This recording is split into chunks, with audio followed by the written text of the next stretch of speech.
What's going on, everybody? It's Professor Gnome, and today we're going to be doing the responses to the Q&A questions that got submitted over the last couple days onto the Google Forums.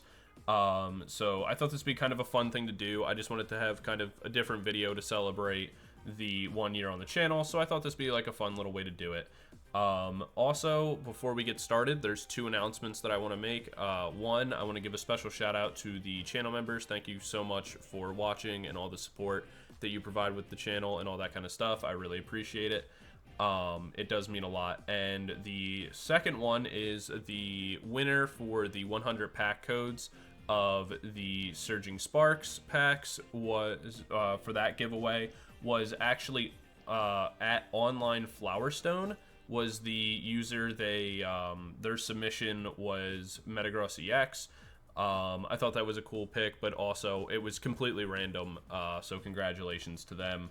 They won the randomizer. Normally I show it in the video, but I don't have time to edit it in at the time of recording this, so maybe I'll go back because I do have the recording for it, and I'll splice it in, but if not, their name will probably just pop up on screen.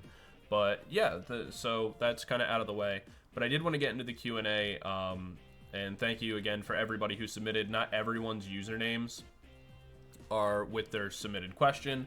Unfortunately, I forgot to add that into the survey thing itself to be like, hey, you know, make sure you put your name. So it wasn't included, but you know, you'll know who you are who asked the questions. So the first question is, what is your favorite type of bird or aquatic animal? Some of my favorite birds are harpy eagles, parrots, pigeons, and penguins. Some of my favorite aquatic animals are whale, shark, shrimp, octopus. I don't know what that word is. And thank you for reading. Love your content. First off, thank you for appreciating the content. In terms of my favorite birds, and like I'm gonna obviously go with penguins. Penguins are my favorite animal overall. For anybody wondering, penguins are my #1 favorite animal of all time. To be specific, emperor penguins.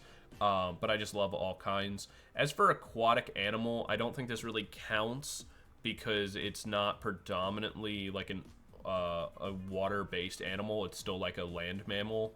I would say like river otters are my second favorite animal. It doesn't really count in this regard, and so if I had to go like off something like strictly aquatic, I would say like sea turtles are pretty cool. I really like sea turtles.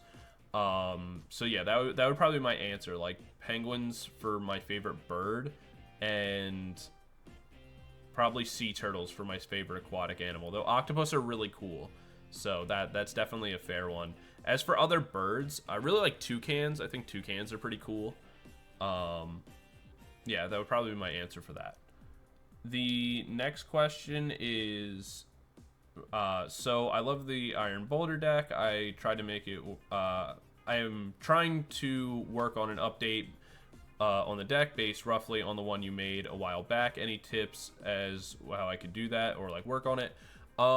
So I would look a little bit to the Lycanroc video that I put out that was a part of this, because of the fact that it functions in a very similar way with Iron Bundle or Iron Boulder EX. Sorry, I think that with that card specifically, you can make it the focus point of the deck, right? And look for like using the Deluxe Bomb now and other cards in that vein, and kind of do a very similar setup. But I think where Iron Boulder works the best is using it as a card to kind of switch in with as part of a toolbox for the rest of Iron Box, where like right now we see a lot of Iron Thorns and things like that, and so like being able to hit it for weakness is really nice. And then when it attacks into you, you know, you're able to profit and, you know, get damage off. So I would say like just teching like one or two, instead of trying to make it its own independent deck right now is probably its best use for that card independently. But otherwise, I would just focus on trying to make it as tanky as possible would be the easiest way to go about it. and going about it that way, like using the deluxe bomb, trying to get as much damage off as possible, making sure that you're running like pickaxes to try to get it as powered up as quickly as possible would probably be the easiest way to go about it. Honestly, I would kind of mirror the Lycanroc deck that I copied, like I made before. Copy that, and then just like cut out the extra like stuff that you don't need from it, and fill that in with kind of like the best supporters you can find, or like some other tech cards. Would probably be the easiest way to go about it. The next one is the next response says, "So incredibly cool to see the growth of your channel." Thank you very much. That's very sweet. So tell me what off-meta deck you made a video that has on that has been your favorite so far overall. This one's a really interesting question, because I think for me personally, my favorite off-meta deck I've ever done was the Venusaur deck from a couple months back. And I think the reason why that was one of my favorites to do was because at the time of the recording, I don't think anyone had done a Venusaur deck, like, at all. And I could be wrong about that. You know, I'm not the, Orbiter or Oracle of YouTube. But at the time, I don't remember anyone really doing anything with Venusaur or anything like that. And so it felt really good to make a deck like completely from scratch that no one was looking at, nobody cared about. Have it work, be kind of fun to use, and like better than you would think it is. And then on top of that is like after that video came out, and it did really, really well. It was the largest video on my channel for a very long time. I think it might still be, but I could be wrong about that. One of the things that was so cool is that I started to see other channels, doing a Venusaur deck. And obviously not saying that I I'm the reason for it, because they all had their own spins on the deck. And even if they had copied it one for one, it's just a card game. And I'm just happy that people are enjoying it and want to, give some shine to a card that I thought was, not getting any. But it was just cool. It was fun in a weird way to feel like I helped kind of inspire some content around a card. And it to me, the way that I see it is that it kind of became like a little community build. Like everybody started kind of doing their own little build to it, and everybody was just kind of having fun with this card that had gone completely under the radar or unseen for so long. And it was fun to just see like different people's videos pop up about Venusaur and like being able to look at it and see what they did and like how they changed the deck and what they did with it. And I just thought it was a lot of fun, and like seeing everybody and a bunch of different people try it out definitely made that probably one of my favorite videos as a whole. Not even counting like just off meta stuff. I think that's probably one of my favorite videos I've ever done post making it. Some of the most fun off meta ones in the moment of making it is easily like the Petron like Donk deck, like the poison trap meme deck. Like that's a ton of fun just because it's dumb. And things like that. But yeah, definitely those two decks, I would say. One in the moment of making was the Petrunt deck. I just got to... and Mousehold. That one was really fun. Just being able to like mess around with Mousehold when that came out. Those would be like the three that I would say. For the next response, it is... What is one Pokemon that you wish could get a V, EX, or Radiant another version to become more meta relevant? And what would you want their gimmick to be? It's funny that I got this response before making the giveaway question, where I asked a kind of similar thing. And so I'll give my answer from that, where I would love to see Gliscor EX come back. Gliscor is a really, really cool Pokemon in my personal opinion. I really like it. I think it's a kind of underrepresented Pokemon. It's one of my top... It's definitely my top 10 favorite Pokemon of all time. And I remember it a lot because I used to play Smogon singles, so 6v6 like Pokemon Showdown battles. And Gliscor was this really annoying Pokemon because of how tanky it was with its Poison Heal and stuff like that. And I think that's the gimmick I would want to go for with this deck, is like I would like it to have the Poison Heal ability. And so what I'm kind of thinking is it would be like a stage 1 Pokemon that has like 290 HP. So it's like it can still be one shot, but it's a little bit hard to one shot. But then like if it's poisoned, it heals for like 40 HP in between turns. As instead of like taking damage, or like instead of healing it for a set number of, like amount, like it'd be really cool, instead of taking poison damage, it heals the poison damage. So like if you have like Radiant Sneasler and you have you know, like the jungle stadium card where you're like stacking a whole bunch of poison counters on yourself, you're actually healing for that much instead of taking that much damage. I just think that'd be a really, really fun gimmick. And then if it did, like, if its base attack was like an earthquake style attack, so it does, let's say, I don't know, like 160 to the active, but then like 30 damage to all bench Pokemon on your opponent's bench, or like 10 damage to, or like 20 damage to your your opponent's bench. I think that'd be such a cool card. I don't know how great it would be meta wise, but I think it'd be a ton of fun. And I just think that that kind of design would be like annoying but really fun, because it's like, you know, your opponent has to do a lot in order to get like a massive bonus from it, but like if they can get it, it would be like really good. So yeah, I think that would be one of my, what I would want to see. Like, it's a Pokemon I wish would get an EX version. If they could do something better than that, and make it like really, really meta relevant, that would also be great, just because fighting cards don't really get much love. I don't remember there being a good solid fighting card for like a little while now, so I'd love to see one. But I think going off like that poison heal gimmick would be really cool for Gliscor. Going into the next comment, it's, what's your favorite starter from each of the games you've played? What is your favorite Pokemon in general, from Spoon? Thanks, Spoon, by the way. And so my favorite starter Pokemon from each game I've played is kind of tricky, because I've played every single mainline Pokemon game that's come out. I chose Squirtle as my original starter and always will. From there, I went with Totodile and Mudkip. I mostly chose like all the water starters going through the main. The only times I didn't pick the water starters were I picked Rowlet in Sun and Moon, and I picked Grookey in Sword and Shield. I'm trying to think of any other time I didn't pick the water Pokemon. Because I just always pick the water starter. I'm trying to think, because yeah, I went with Piplup. I went with Greninja. Am I missing? I don't think I'm missing anything, because I went with Samurott as well. Though I was tempted to go with Tepig, but I didn't. I went with Oshawott. Yeah, I've always gone water. The only time I didn't was for Rowlet, because Decidueye was so cool, and Rowlet's awesome. Like, super cute, fun Pokemon.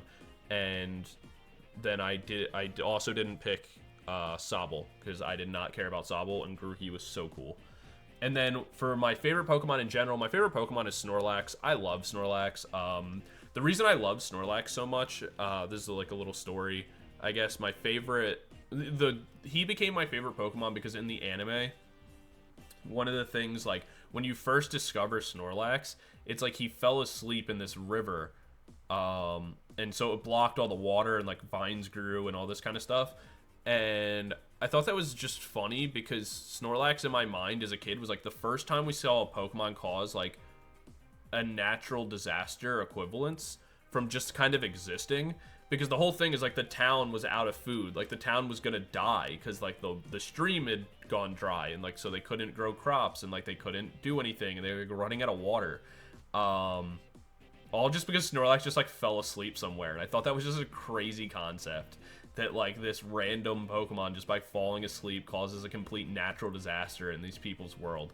And I thought that was such a weird thing to have in the show at a time as a kid, and that just always stuck with me. And I've always just been a huge fan of Snorlax in general. I just think it's fun that he's just like sleeping and hanging out, and he's big fat dumb guy that I love.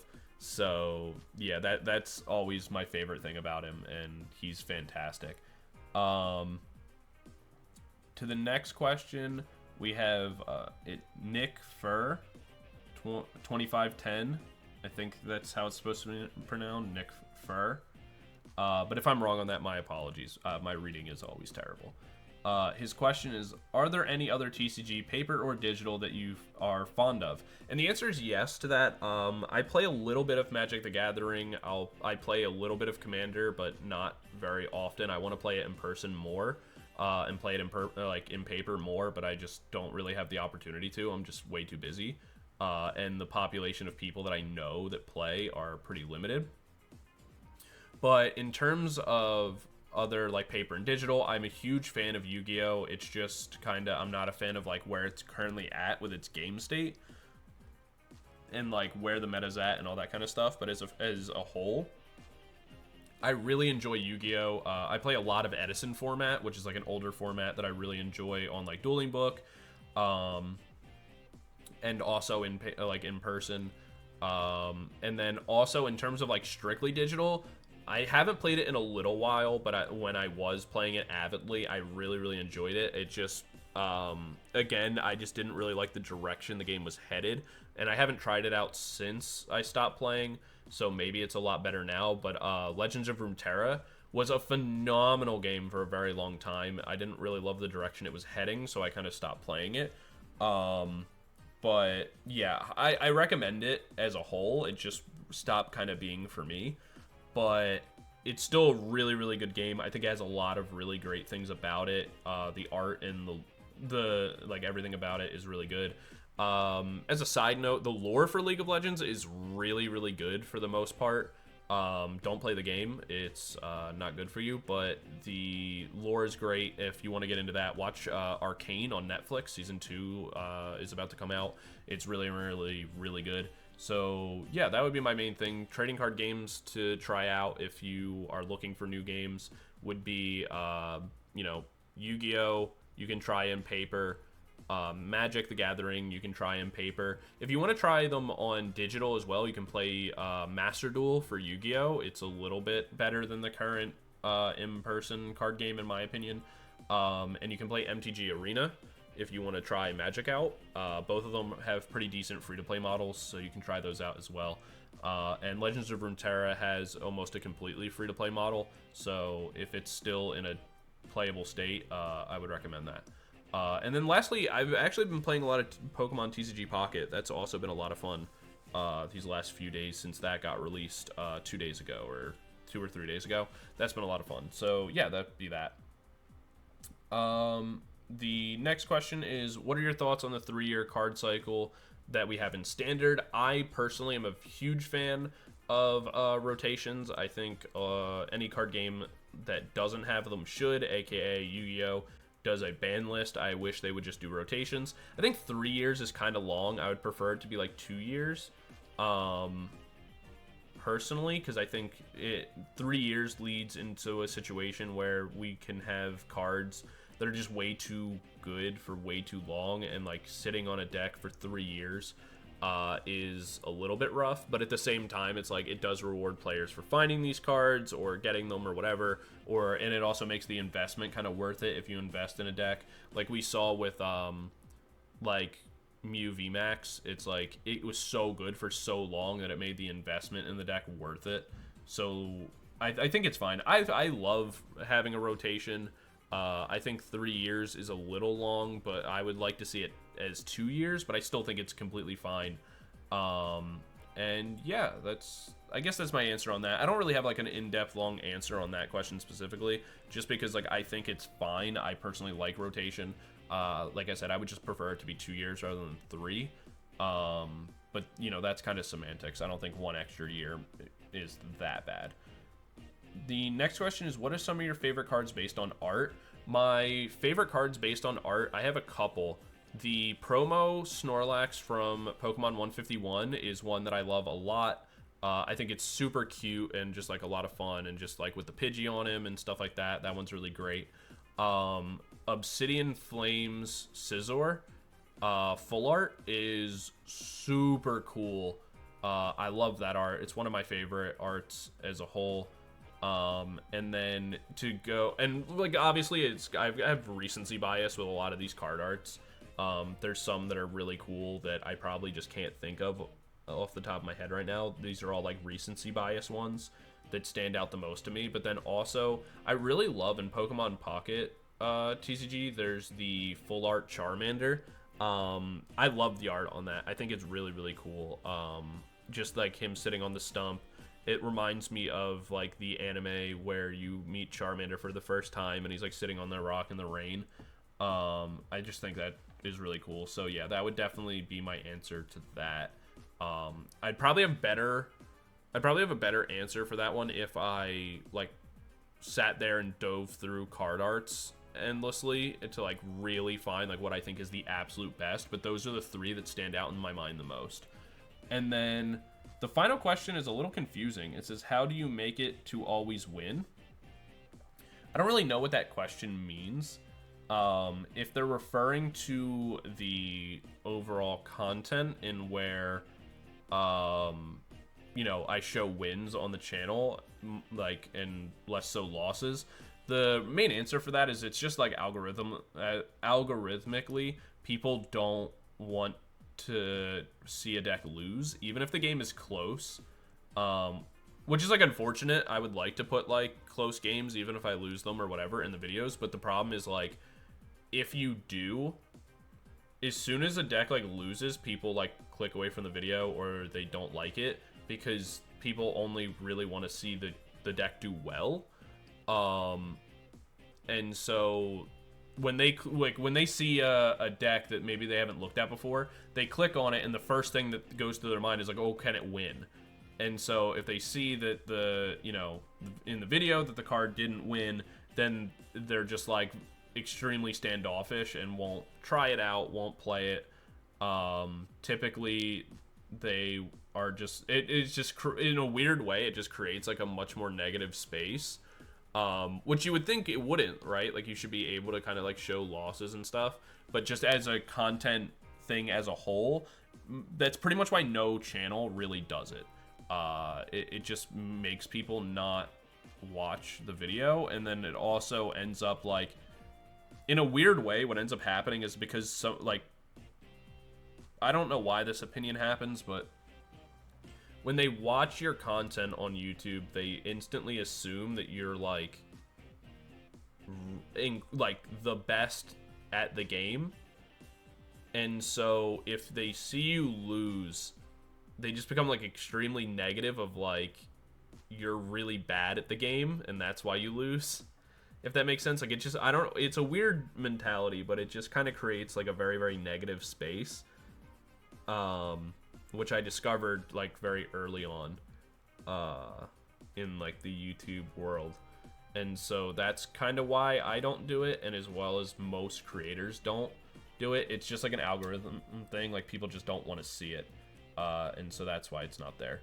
If that's not what you meant by your question, I'm not really sure. If you are asking like, how do you just win more games? Honestly, it's mentality and practice. Those are the two things. Just making sure that you're staying positive as much as you can while you're playing, and like not getting tilted so you don't make more mistakes than you mean to. And then it's just about like experience. Like, you'll learn the game, you'll understand people's decks better just the more you play. You kind of have to just grind it out and you'll get there. But yeah, that's going to be the end of the Q&A. Thank you guys so much for this. This has been a lot of fun to do and record. I have no idea how long this video is going to end up being. I tried to kind of answer the questions thoroughly, but not too long-windedly, and maybe I succeeded, maybe I failed. I don't know. But yeah, thank you guys so much for watching. Be sure to let me know if you like this kind of thing, if you would want to see more Q&A videos or anything like it in the future. And yeah, thank you again, as always. It's been an incredible year on YouTube. I didn't really know or think I would make it this long or this far. So yeah, it's been great. And I'll definitely be doing more in the future. Also, be sure to let me know. I'm probably going to do a Pokemon Pocket video in the next, like, couple days. So let me know you know, your thoughts on that, if that's something you'd want to see more of on the channel, as well as more like videos like this that aren't like directly content based. But yeah, thank you guys again so much for watching, and I'll see you guys in the next video. Peace.